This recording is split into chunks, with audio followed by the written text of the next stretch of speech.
Salam, selamat hari Minggu buat kita seluruhnya. Jemaat dikasihi Tuhan, kita kembali berkumpul pada hari Minggu ini bersama dengan keluarga kita masing-masing dalam ibadah saat ini. Minggu kita hari ini adalah Minggu Trinitatis dengan topik Minggu Jangan Menghujat Roh Kudus. Marilah kita memuji Tuhan atas kemurahannya yang menyertai kita hingga pada saat ini. Oleh karenanya, sebelum kita memasuki ibadah saat ini, marilah kita bersama-sama saat teduh sejenak, kita berdoa.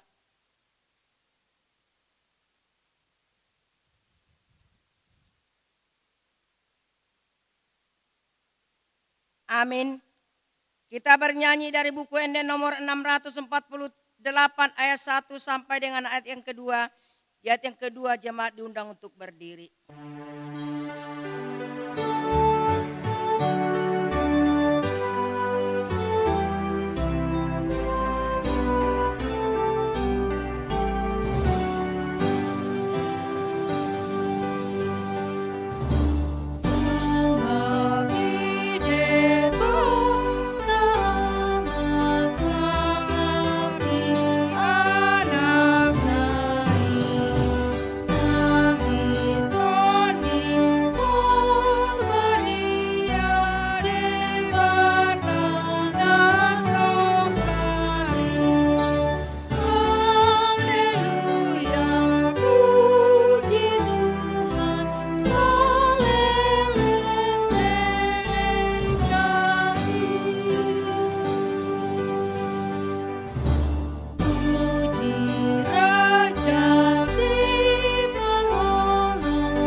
Di dalam nama Allah Bapa dan nama anaknya Tuhan Yesus Kristus dan nama Roh Kudus yang menciptakan langit dan bumi. Amin. Terpujilah Allah dan Bapa Tuhan kita Yesus Kristus yang dalam Kristus telah mengaruniakan kepada kita segala berkat rohani di dalam surga. Dalam kasih Ia telah menentukan kita dari semua oleh Yesus Kristus untuk menjadi anak-anaknya, supaya terpujilah kasih karunia-Nya yang mulia. Ya Tuhan, Tuhan kami, betapa mulianya nama-Mu di seluruh bumi. Haleluya. Haleluya, haleluya, haleluya.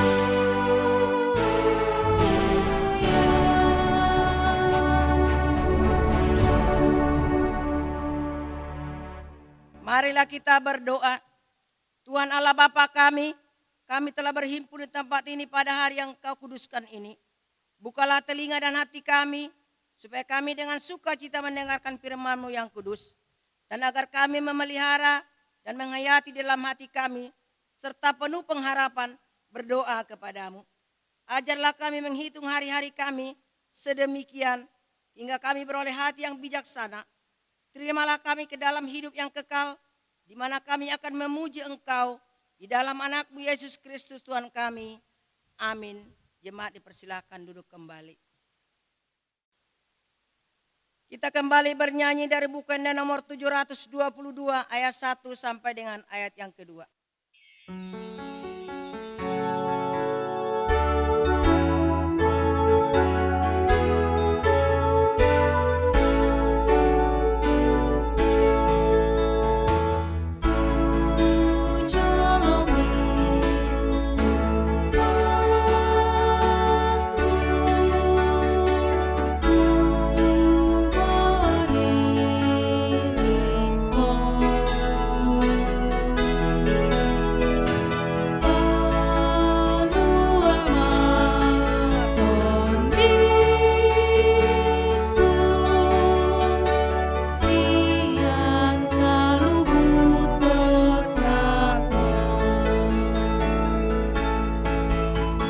Yesus ada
pada minggu ini tertulis dalam kitab Roma 2 ayat 1.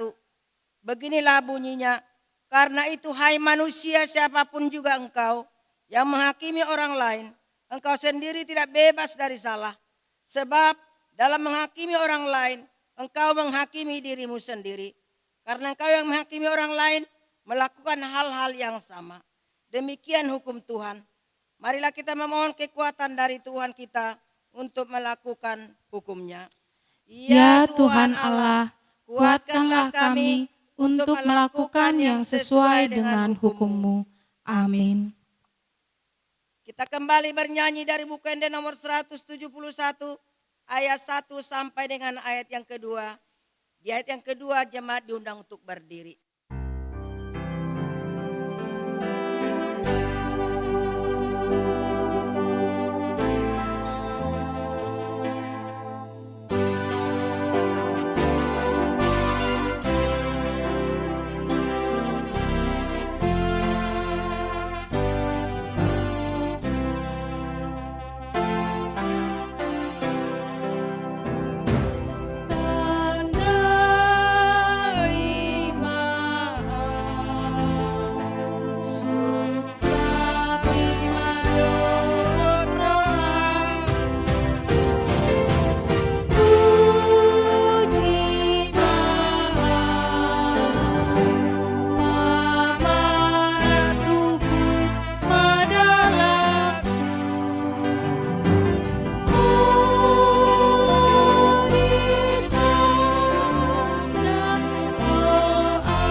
Marilah kita merendahkan diri di hadapan Tuhan kita dan mengaku dosa-dosa kita.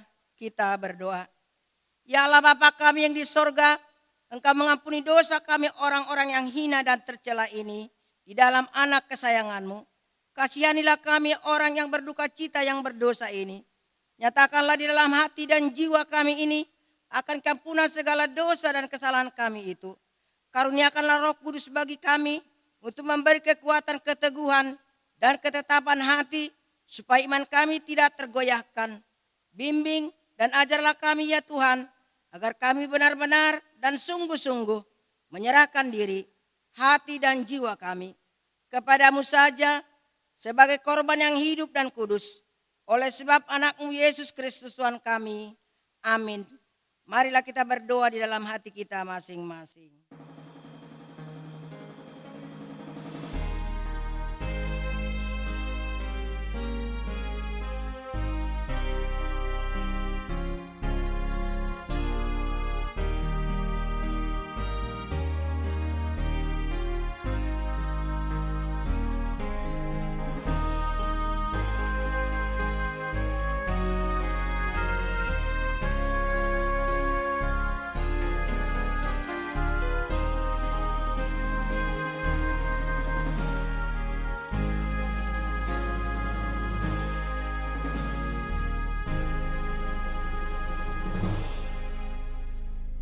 Janji Tuhan akan keampunan dosa kita.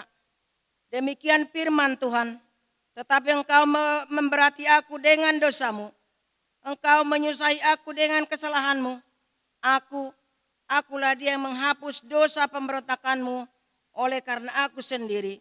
Dan aku tidak mengingat-ingat dosamu. Kemuliaan bagi Allah di tempat yang maha tinggi. Amin. Amin.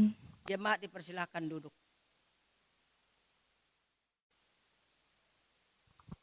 Kita bernyanyi di Rebu Kenda nomor 169 ayat 2 sampai dengan ayat yang ketiga.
Firman Tuhan yang menjadi epistel bagi kita pada minggu ini tertulis dalam 1 Kejadian 3 ayat 1 sampai dengan ayat yang ke-7.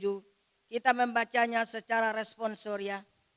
Adapun ular ialah yang paling cerdik dari segala binatang di darat yang dijadikan oleh Tuhan Allah. Ular itu berkata kepada perempuan itu, tentulah Allah berfirman, semua pohon dalam taman ini jangan kamu makan buahnya, bukan? Lalu sahut perempuan itu kepada ular itu, buah pohon-pohonan dalam tanaman ini boleh kami makan? Tetapi tentang buah pohon yang ada di tengah-tengah taman Allah berfirman, jangan kamu makan ataupun raba buah itu, nanti kamu mati. Tetapi ular berkata kepada perempuan itu, sekali-sekali kamu tidak akan mati. Tetapi Allah mengetahui bahwa pada waktu kamu memakannya, matamu akan terbuka dan kamu akan menjadi seperti Allah, tahu tentang yang baik dan yang jahat. Perempuan itu melihat bahwa buah pohon itu baik untuk dimakan dan sedap kelihatannya. Lagi pula pohon itu menarik hati karena memberi pengertian. Lalu ia mengambil dari buahnya dan dimakannya dan diberikan juga kepada suaminya yang bersama-sama dengan dia. Suaminya pun memakannya. Maka terbukalah mata mereka berdua dan mereka tahu bahwa mereka telanjang. Lalu mereka menyemat daun pohon ara dan membuat cawat. Demikian firman Tuhan. Berbahagialah orang yang mendengarkan firman Tuhan serta memeliharanya dalam hatinya.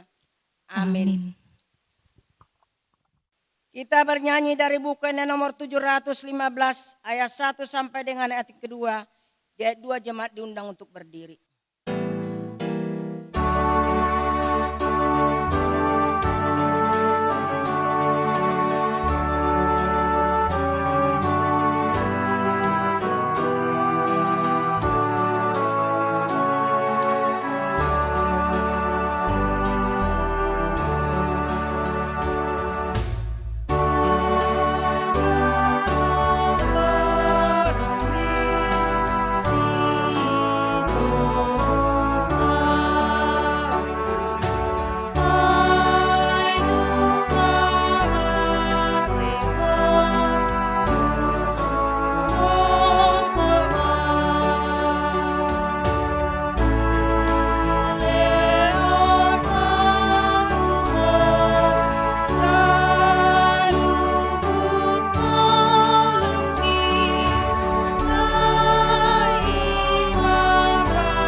Marilah kita bersama-sama mengaku iman kepercayaan kita. Sebagaimana teman-teman seiman di seluruh dunia, kita bersama-sama mengucapkannya. Aku percaya kepada Allah, Bapa yang Maha Kuasa, Khalik langit dan bumi. Aku percaya kepada Yesus Kristus, Anak yang tunggal Tuhan kita, yang dikandung daripada Roh Kudus, lahir dari anak dari Maria, yang menderita sengsara di bawah pemerintahan Pontius Pilatus, disalibkan, mati dan dikuburkan, yang turun ke dalam kerajaan maut. Pada hari yang ketiga, bangkit pula dari antara orang mati, naik ke surga, duduk di sebelah kanan Allah Bapa yang Maha Kuasa. Dari sana akan datang kelak untuk menghakimi orang yang hidup dan yang mati. Aku percaya kepada Roh Kudus dan adanya satu gereja yang kudus, persekutuan orang kudus, pengampunan dosa, kebangkitan daging, dan hidup yang kekal. Amin. Jemaat dipersilakan duduk.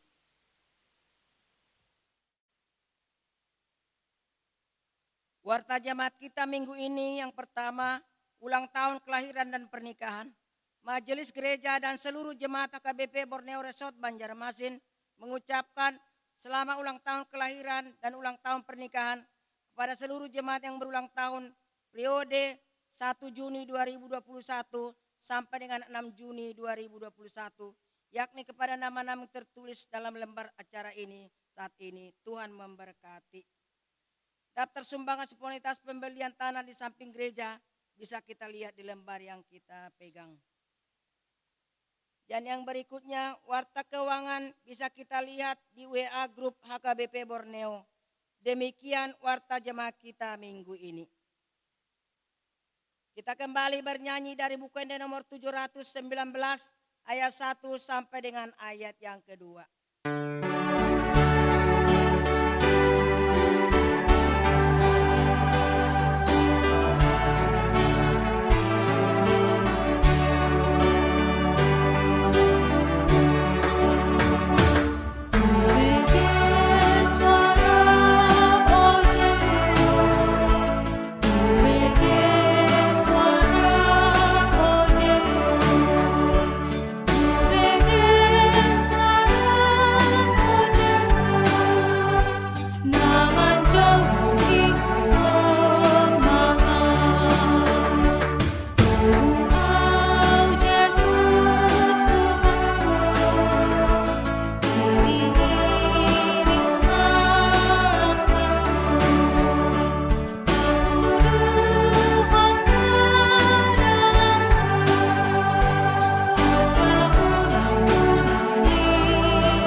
Damai sejahtera Allah yang melampaui segala akal, kiranya mengawal hati saudara-saudara sekalian di dalam Kristus Yesus Tuhan kita. Amin. Selamat hari Minggu saudaraku. Selamat hari Minggu. Sehat semua. Puji Tuhan. Puji Tuhan. Kita harus tetap semangat biar kita bisa terhindar dari infeksi virus corona ini. Hari ini Tuhan akan menyapa kita melalui firman-Nya, yaitu dari Injil Markus pasal 3 ayat 20 hingga ayat 35. Saya bacakan untuk kita. Kemudian Yesus masuk ke sebuah rumah. Maka datanglah orang banyak berkerumun pula, sehingga makan pun mereka tidak dapat. Waktu kaum keluarganya mendengar hal itu, mereka datang hendak mengambil dia sebab kata mereka, ia tidak waras lagi.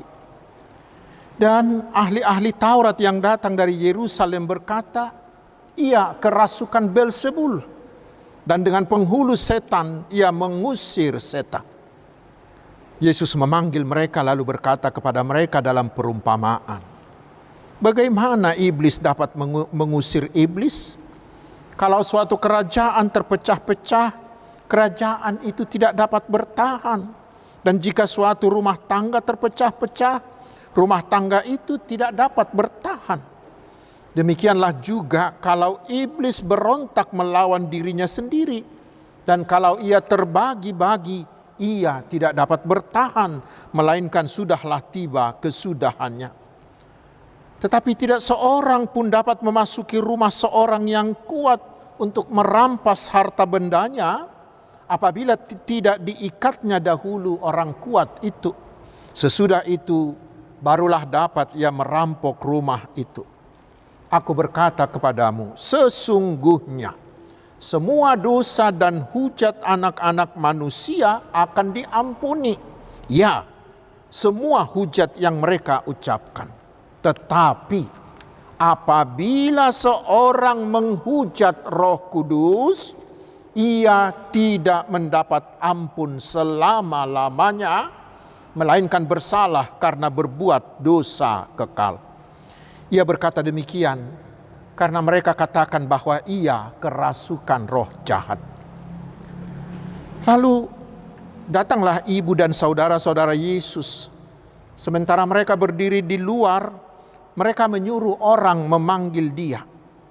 Ada orang banyak duduk mengelilingi dia. Mereka berkata kepadanya, lihat, ibu dan saudara-saudaramu ada di luar dan berusaha menemui engkau. Jawab Yesus kepada mereka, siapa ibuku dan siapa saudara-saudaraku? Ia melihat kepada orang-orang yang duduk di sekelilingnya itu dan berkata, ini ibuku dan saudara-saudaraku. Barang siapa melakukan kehendak Allah, dialah saudaraku laki-laki, dialah saudaraku perempuan, dialah ibuku. Demikian firman Tuhan. Saudaraku yang dikasihi Tuhan Yesus Kristus, mungkin saudara pernah disalah mengerti oleh orang lain. Kita mau berbuat baik, dibilang mau ambil muka. Benar kita mau melayani dengan tulus hati, tetapi dibilang kita tidak punya kerjaan. Demikian halnya dalam nats ini. Ketika itu Yesus memasuki sebuah rumah. Lalu orang banyak berkerumun mengelilingi rumah itu. Tentu bila itu terjadi pada saat pandemi sekarang ini, pasti itu sudah dibubarkan oleh petugas. Dan yang punya rumah dan mungkin Yesus akan dikenai sanksi, bukan? Saudaraku, karena melihat kebutuhan orang, Yesus pun melayani mereka dengan penuh semangat hingga lupa makan. Bahkan Yesus seperti tanda kutip kerasukan karena tidak mengenal lelah dalam pelayanan itu. Tetapi itulah yang menimbulkan kesalahmengertian terhadap Yesus dari dua pihak. Pihak yang pertama yaitu keluarganya sendiri. Ketika mereka mendengar pelayanan Yesus itu, di ayat 21 dikatakan mereka datang hendak mengambil dia sebab kata mereka ia tidak waras lagi. Tidak waras di sini bukan berarti gila atau kurang waras, bukan.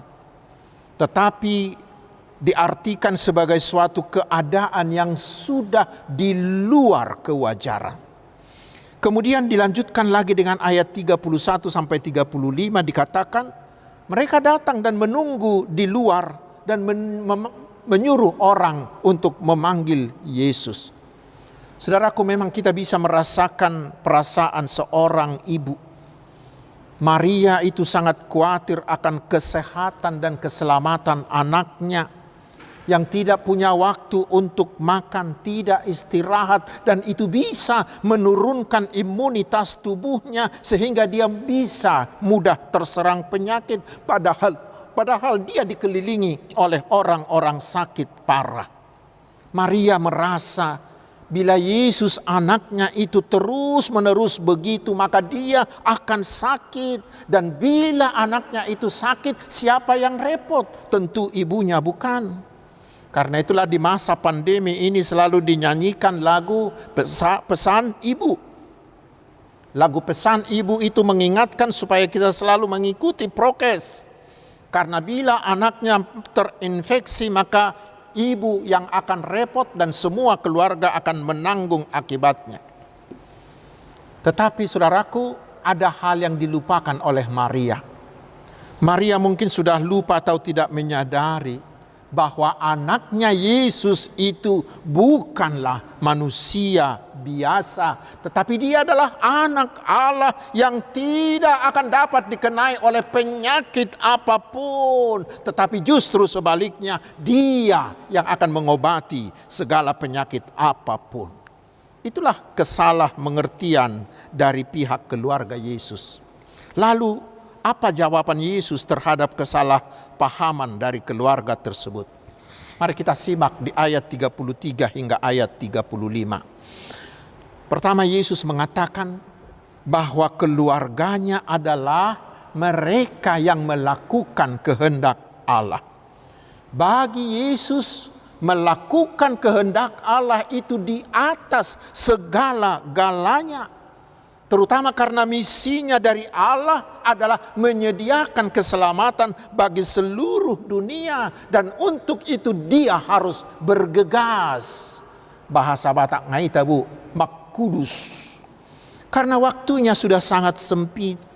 Karena itulah Yesus di Yohanes 9 ayat 4 pernah berkata, kita harus mengerjakan pekerjaan Dia yang mengutus aku selagi masih siang. Selagi masih ada waktu, harus bekerja keras untuk Allah.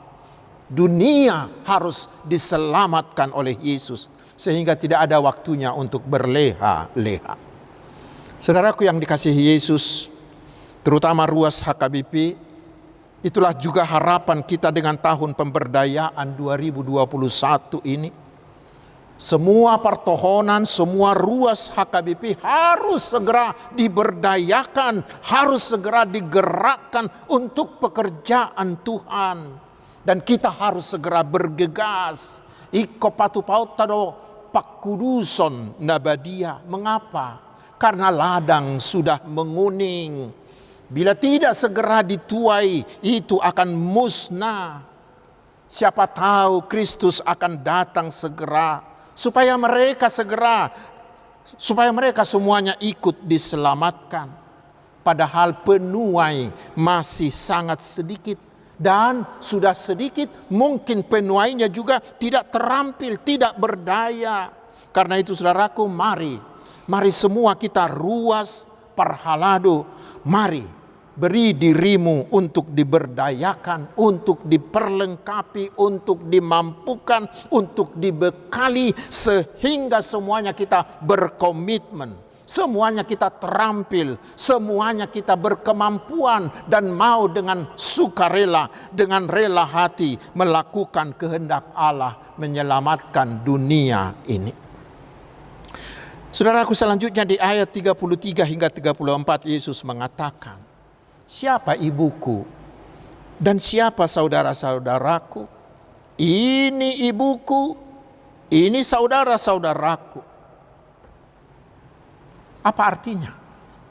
Itu bukan berarti Yesus mengingkari keluarga kandungnya, mengingkari ibunya Maria, mengingkari ayahnya Yusuf, mengingkari adik-adiknya. Bukan, sama sekali bukan.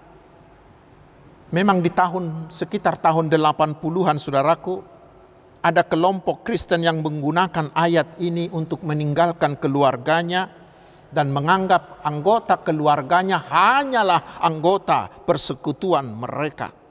Apalagi bila ayat ini dikaitkan lagi dengan Lukas 14 ayat 26. Tetapi pendapat itu sama sekali salah.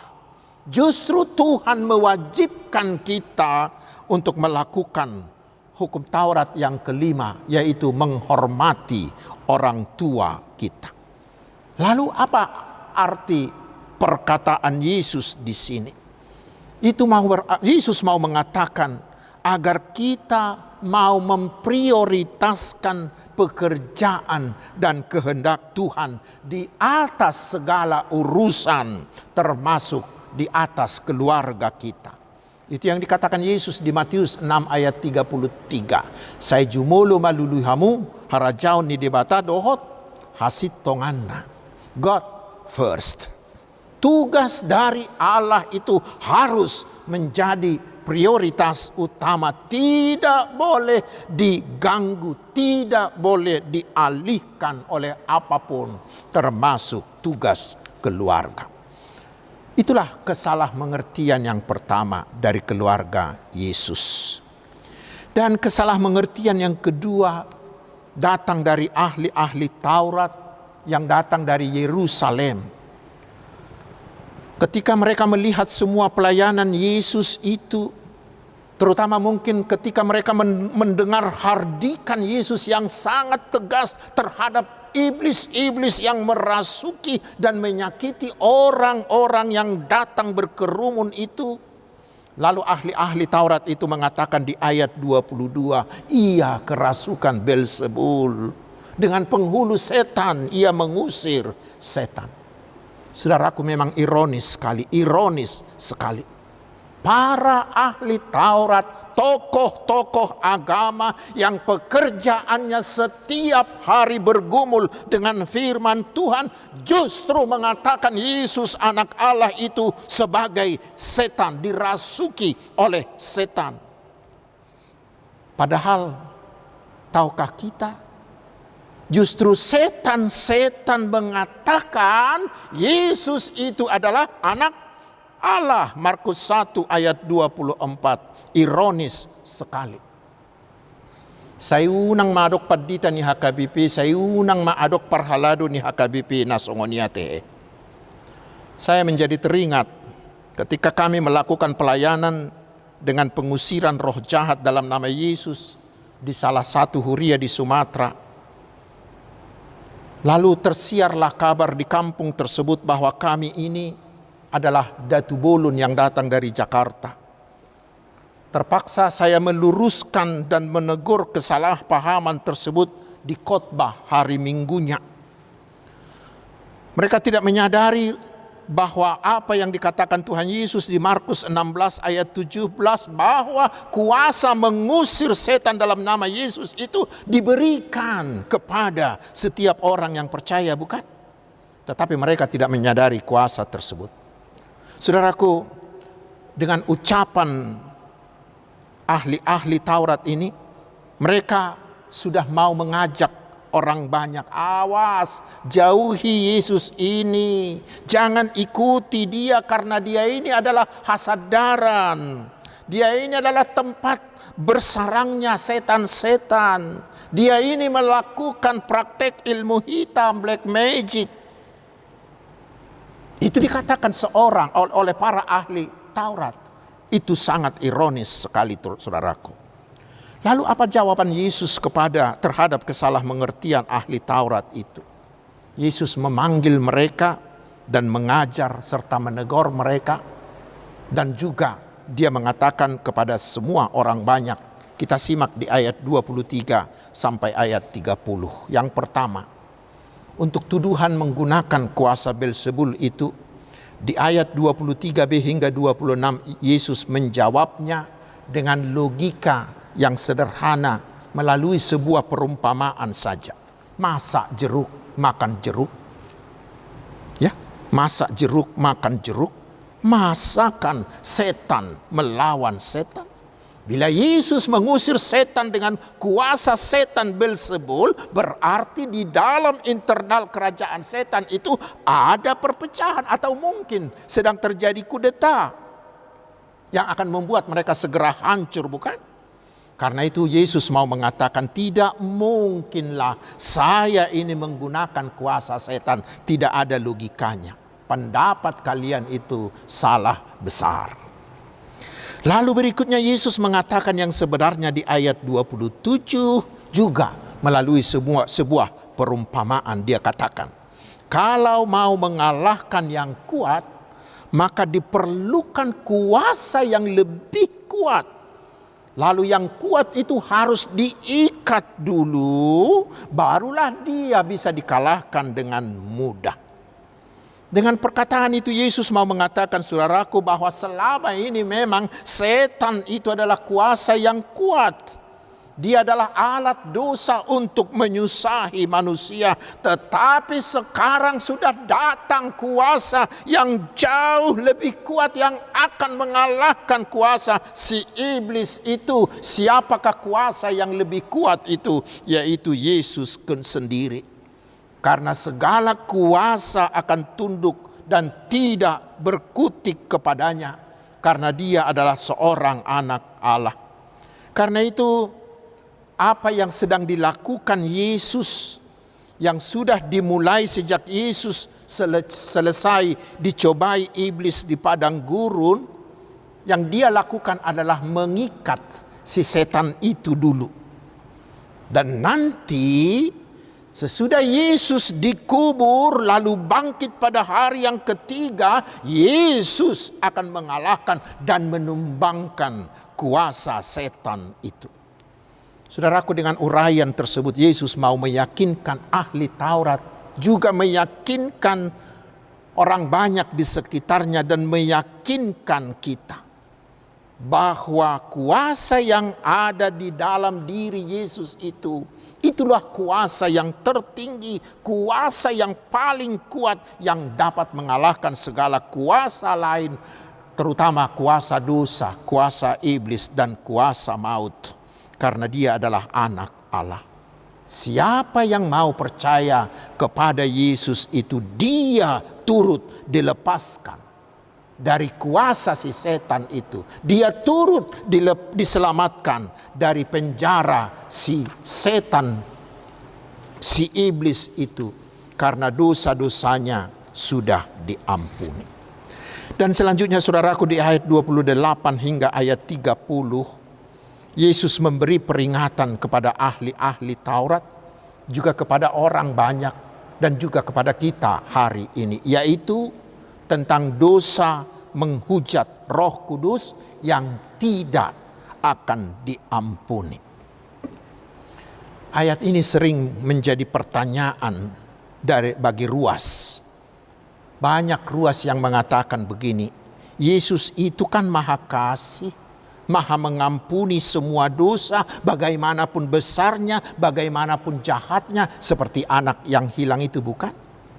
Dan bukankah dikatakan juga di 1 Yohanes 1 ayat 9, jika kita mengaku dosa kita, maka Ia adalah setia dan adil, sehingga Ia akan mengampuni segala dosa kita dan menyucikan kita dari segala kejahatan. Tetapi mengapa di sini Yesus mengatakan ada dosa yang tidak akan diampuni? Saudaraku, apa arti perkataan Yesus ini? Kata menghujat yang dipakai di sini dalam bahasa Yunaninya adalah blasphemio, ya, blasphemio yang berarti menghujat, memfitnah, berkata jahat untuk menyangkal imannya. Ya, secara sederhananya begini. Saya melakukan dosa yang sangat jahat. Tetapi kemudian karena pekerjaan Roh Kudus, saya menyesali dosa-dosa saya itu. Lalu Roh Kudus itu mendorong saya datang kepada Tuhan Yesus untuk memohon keampunan dosa. Lalu Roh Kudus itu juga menanamkan iman percaya di hati saya bahwa Yesus itu adalah anak Allah yang mau menghapuskan dosa saya.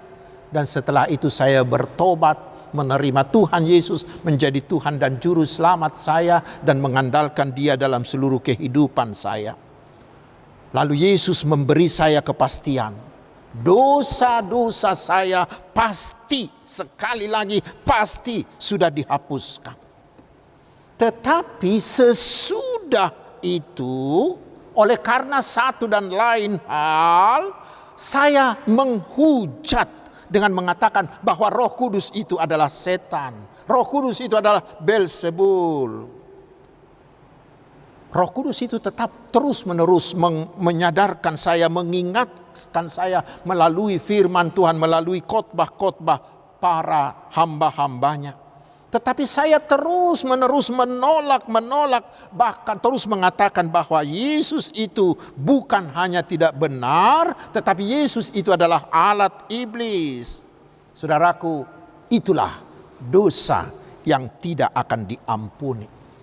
Sehingga bukan Tuhan Yesus yang tidak mau dan tidak mampu menghapuskan dosa-dosa saya, tetapi saya sendiri yang secara sengaja, yang dengan sadar sesadar-sadarnya menempatkan diri saya pada posisi yang tidak mau diampuni.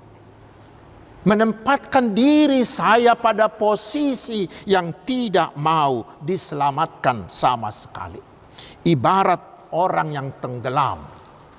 Tim penyelamat datang, lalu memberikan tali, memberikan pelampung untuk bisa ditarik. Tetapi dia terus menolak. Dan bukan hanya menolak, bahkan dia mengatakan bahwa regu penolong itu adalah orang-orang yang mau membunuh dia. Saudaraku, bukan penolong yang tidak mau, bukan penolong yang tidak mampu menolong dia, tetapi dia sendiri yang tidak mau ditolong dan dia menenggelamkan dirinya sendiri. Contoh yang paling jelas adalah orang yang murtad. Orang yang sudah sebelumnya mengakui Yesus sebagai juru selamatnya. Tetapi oleh karena satu dan lain hal kemudian dia menyangkal dan mengatakan Yesus itu bukanlah juru selamat dari Allah. Itulah dosa yang tidak bisa diampuni. Saudaraku, janganlah ada satu orang pun dari kita seperti itu. Tetapi biarlah hati kita tetap terbuka terhadap pekerjaan Roh Kudus. Sehingga sebesar apapun, sejahat apapun dosa-dosa kita pasti akan dihapuskan oleh Tuhan Yesus. Tuhan Yesus memberkati kita. Amin. Mari kita berdoa. Terima kasih Tuhan atas firman-Mu. Kuatkan kami agar tidak ada satu orang pun dari kami dan keturunan kami yang mau menghujat Roh Kudus. Tetapi biarlah kami dan keturunan kami menjadi orang yang setia. Bukan hanya mengikut tetapi juga memberitakan bahwa Yesus adalah anak Allah juru selamat dunia. Tuhan Allah Bapa kami yang maha kasih. Berkatilah kami umat-Mu ini satu persatu dengan berkat-berkat jasmani dan rohani. Tolong kami Tuhan dalam semua pergumulan yang kami hadapi. Sembuhkanlah kami dari segala penyakit. Jagailah kami dari segala mara bahaya, terutama dari penularan virus corona ini. Engkau Gembala Agung kami, cukupkanlah segala keperluan kami. Engkau Allah yang maha kuasa, bantulah kami menggapai cita-cita kami yang sesuai dengan kehendak-Mu. Ya Tuhan Raja Gereja, berkatilah gereja-Mu, berkati pimpinan-pimpinan gereja-Mu dan seluruh pelayan gereja-Mu, beserta seluruh program pemberitaan Injil yang mereka lakukan, sehingga kerajaan-Mu semakin hari semakin meluas. Berkati jugalah ya Tuhan pemerintah kami. Berkati semua anggota TNI, Polri kami. Juga penegak hukum, para medis, para guru, dan seluruh rakyat bangsa kami. Tolong Tuhan bangsa ini terluput dari masalah, dari kesulitan akibat pandemi ini.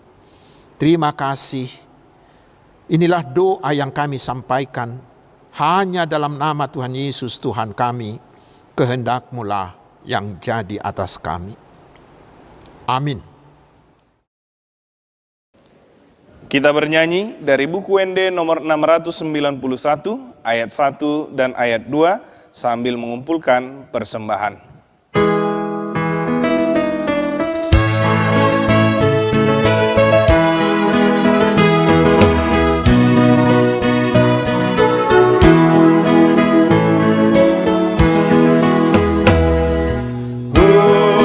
Sahat mantu Yesus saluhut namoluki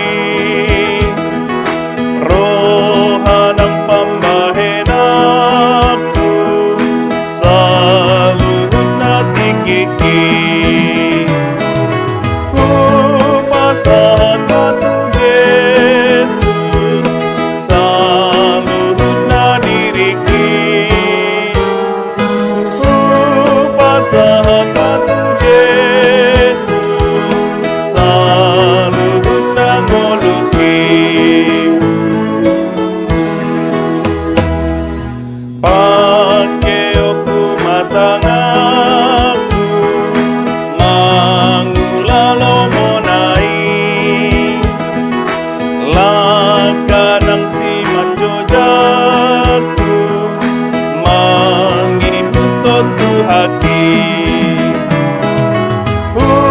Pasahat matu Yesus saluhna diriki.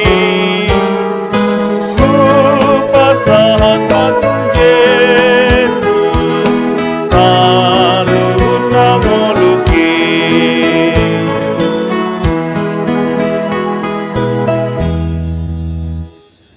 Marilah kita berdoa untuk menyerahkan persembahan kita kepada Tuhan. Ya Allah, Bapa kami yang di surga, kami mengaku bahwa Tuhan adalah sumber dari segala karunia yang melimpah dalam kehidupan kami masing-masing.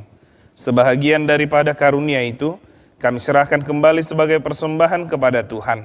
Terimalah dan berkatilah persembahan umat-Mu ini, agar dapat kami pergunakan untuk pekerjaan dan pelayanan kerajaan Tuhan di dunia ini. Bukalah hati kami untuk mengenal betapa banyak berkat dan karunia yang kami peroleh dari Tuhan, supaya kami senantiasa bersyukur kepadamu di dalam nama Yesus Kristus Tuhan kami. Amin. Tuhan karuniamu roh dan jiwaku semua, nyawa juga hidupku, harta milikku semua, ku serahkan padamu untuk selama-lamanya. Bapa kami yang di surga, dikuduskanlah namamu, datanglah kerajaanmu, jadilah kehendak-Mu di bumi seperti di sorga. Berikanlah kami pada hari ini makanan kami yang secukupnya, dan ampunilah kami akan kesalahan kami, seperti kami juga telah mengampuni orang yang bersalah kepada kami. Dan janganlah membawa kami ke dalam pencobaan, tetapi lepaskanlah kami daripada yang jahat. Karena Engkau punya kerajaan dan kekuasaan dan kemuliaan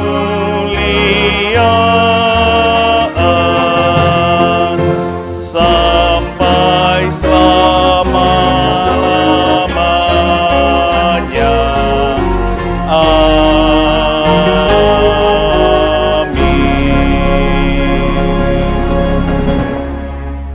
Terimalah berkat dari Tuhan kita. Tuhan memberkati engkau dan melindungi engkau.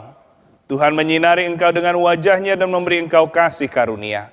Tuhan menghadapkan wajah-Nya kepadamu dan memberi engkau damai sejahtera. Amin. Amin. Amin. Amin.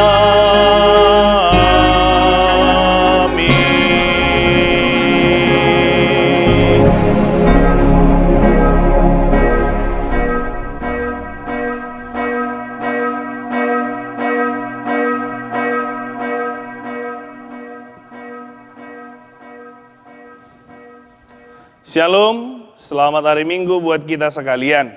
Semoga kita tetap dijagai, disertai, dan diberkati Tuhan di dalam perjalanan kehidupan kita. Oras.